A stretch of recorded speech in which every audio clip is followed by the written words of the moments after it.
Today we're going to be making my mama's beer bread. Now, holidays, family gatherings, she always makes a couple batches of beer bread and it's one of my favorites.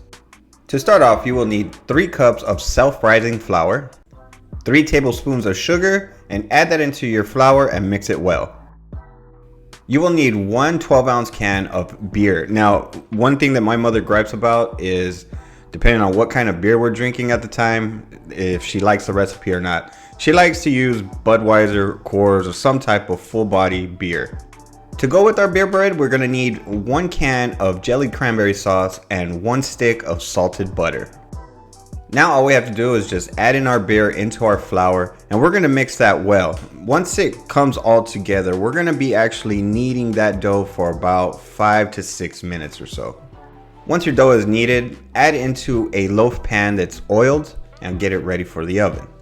This dough is a little sticky to work with, so you just gotta kind of work with it and make the shape that you're trying to make. But I had to do a double batch, so in a preheated oven at 350 degrees, we're gonna let that cook for about 40 minutes. Now that we have our beer bread in the oven, now we're gonna be making our topping for our beer bread. Now add in your salted butter along with the jelly, and we're gonna just mix that well.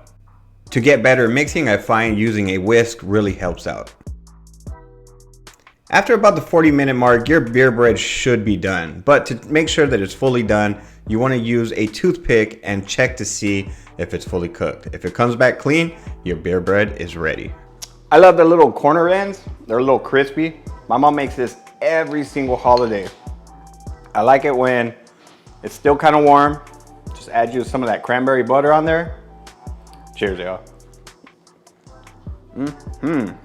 Fluffy. Really simple, easy recipe right here. You can use this as an appetizer.